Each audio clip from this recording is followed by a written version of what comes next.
CompTIA Security SY0-701 exam questions explained. Question 1. To enhance security of a virtualized environment and prevent VM escape attacks, which actions should be included? Select 2.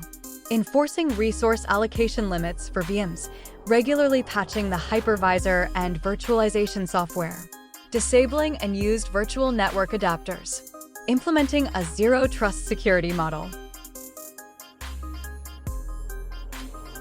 Patching the hypervisor closes known vulnerabilities that could allow VM escape. Disabling and used virtual network adapters reduces attack surface by preventing unnecessary communication channels between VMs and external networks. Question 2. A financial services company needs a transaction processing system with high availability, fault tolerance, and efficient load distribution. Which technology should be implemented? Select 2. Load balancing, clustering, single server deployment, redundant power supply. Load balancing distributes traffic across multiple servers for efficient resource utilization and fault tolerance. Clustering groups multiple servers to work as a single system, providing high availability and failover capability. Question 3. A large corporation deployed a new ERP system, but discovered compatibility issues with existing applications post-deployment. What should be the primary focus to improve change management practices? Conducting comprehensive user training sessions post-deployment. Increasing the budget for future IT projects. Implementing a thorough testing and validation phase before deployment. Focusing exclusively on the speed of deployment to minimize downtime. A thorough pre-deployment testing phase helps identify compatibility and integration issues before deployment, simulating the production environment to reduce post-deployment disruptions. This is a core component of effective change management. Question 4. To calculate annualized loss expectancy, ALE, for various risks, what factors should the risk management team consider? Select 2. Cost of cybersecurity insurance premiums. Potential financial impact of each identified risk. Frequency of occurrence for each identified risk. Budget available for implementing security controls. ALE is calculated as SLE, single loss expectancy equals financial impact of a single occurrence, multiplied by ARO, annualized rate of occurrence equals expected frequency per year. Together, these give a monetary estimate of expected annual loss due to a specific risk. Question 5. A company prevented direct database administrator access to the network segment containing database servers. What should a DBA use to access the database servers? Jump server, radius, HSM, hardware security module, load balancer. A jump server, jump box, acts as a secure intermediary between external users and internal resources. The DBA first authenticates to the jump server, then accesses database servers, adding a security layer with audit trails. Question 6. A company is deploying a firewall and must choose between Layer 4 and Layer 7. What is a key advantage of a Layer 7 firewall? Faster because it processes less data than Layer 4. Provides application-level security with more granular control over web traffic.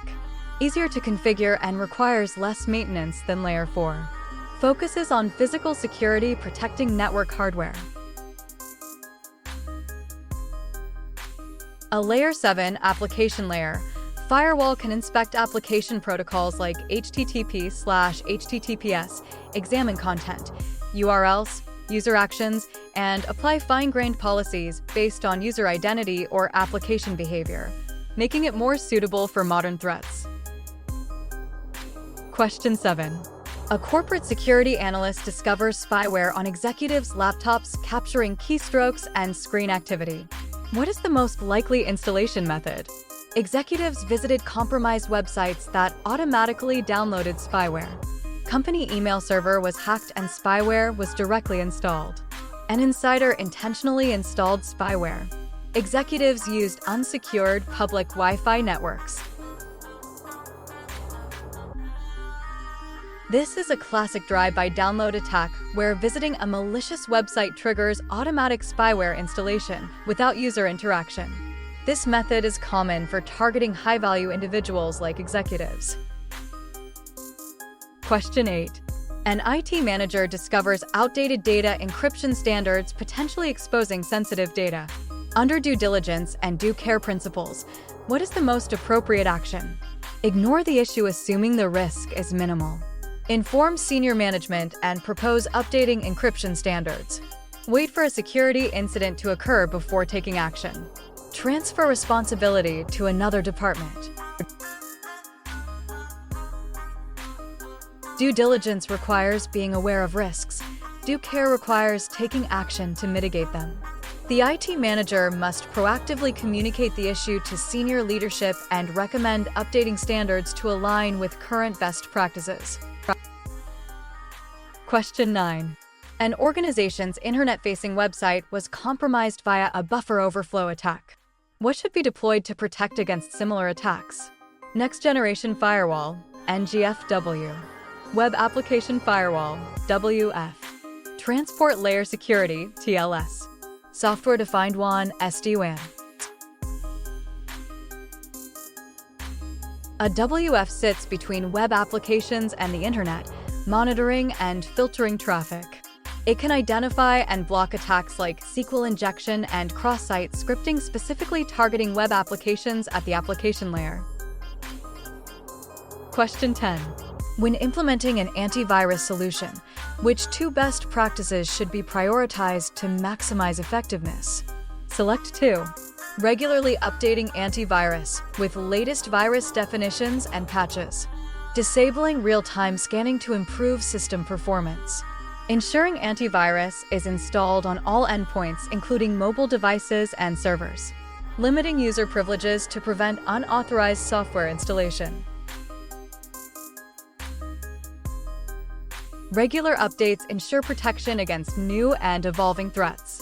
Comprehensive coverage across all endpoints, desktops, mobile devices, servers, ensures no device becomes a weak point in the organization's security posture. Question 11. A minor network configuration change was implemented without formal approval, creating a vulnerability that led to a data breach. What does this primarily highlight? Need for continuous monitoring and automated security systems. Significance of following protocols for even minor changes. Importance of regular security training for IT staff. Relevance of having a robust incident response plan. The incident directly highlights that even minor modifications must follow proper change management protocols. Small changes can have significant security impacts when implemented without approval and testing. Question 12. A financial institution contracts a third-party IT firm via a statement of work, SOW. Halfway through, the firm is not meeting security requirements. What is the most appropriate initial action?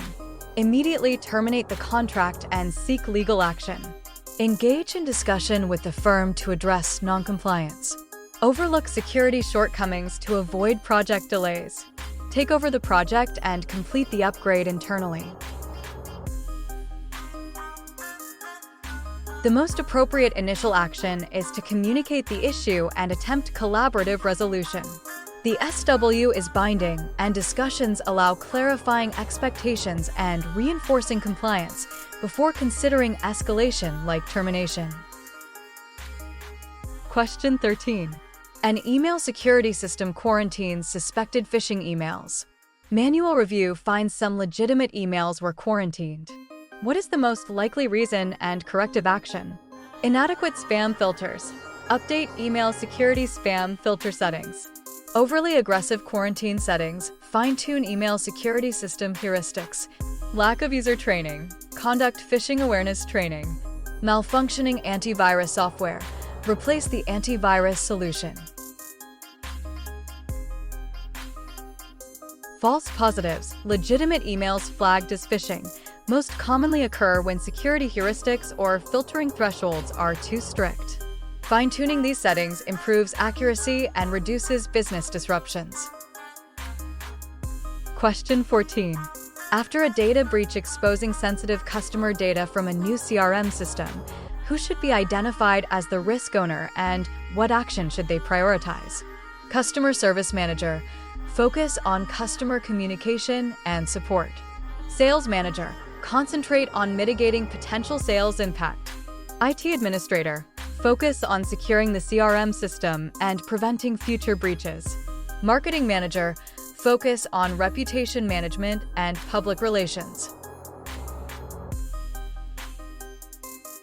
The risk owner is responsible for managing and mitigating risks associated with a specific asset. The IT administrator is best positioned to understand technical vulnerabilities and implement security controls for the CRM system. Question 15. An online retailer notices fraudulent transactions from certain IP addresses. Which detective control should the security team focus on implementing? Installing a web application firewall, WF. Setting up a system for real-time transaction monitoring. Implementing two-factor authentication for customer login. Conducting regular vulnerability assessments. Detective controls identify and alert on suspicious activities after or while they occur. Real-time transaction monitoring helps detect fraudulent patterns, e.g., repeated transactions from flagged IPs, and enables timely responses. Question 16. A security analyst reviews logs showing multiple usernames attempted with the same password, Spring 2023. Which attack is most likely occurring? Password spraying. Account forgery. Pass the hash. Brute force. Password spraying tries a common password across many accounts to avoid account lockout mechanisms. This differs from brute force, which targets one account with many passwords. Question 17. During security training, a case is highlighted where an attacker impersonating a vendor obtained confidential contract details over the phone.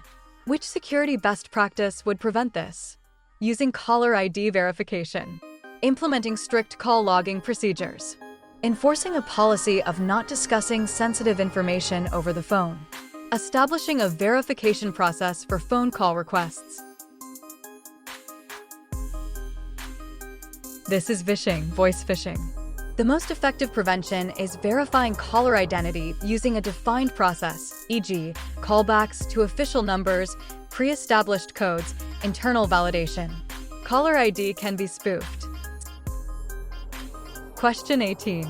Which solution creates an added layer of security by preventing unauthorized access to internal company resources? RDP server, jump server, proxy server, hypervisor. A jump server, jump box, acts as a secure intermediary between external networks and internal systems, requiring authentication before accessing internal resources, thereby adding a security layer and controlling access. Question 19. An ISP implements SDN to dynamically manage network traffic. What is the most effective security strategy for SDN architecture? Limiting SDN use to non-critical network segments only. Regularly updating and patching SDN software components. Increasing network bandwidth to handle more traffic. Relying on client-side security measures to protect the network. In SDN, the control plane is centralized and software-driven, making it a critical target. Regularly patching and updating SDN software fixes known vulnerabilities and protects against exploits, ensuring SDN systems remain resilient. Question 20. What is the most secure way to store user passwords? Storing passwords in plain text in a secured database. Encrypting passwords using a symmetric encryption algorithm. Hashing passwords using a strong cryptographic hash function. Saving passwords in an encrypted file with a master password. Hashing with a strong one-way cryptographic hash function, e.g., BCRYPT, Argon2, PBKDF2, ensures that even if the password database is compromised, plaintext passwords cannot be easily retrieved. Hashing plus salting is best practice.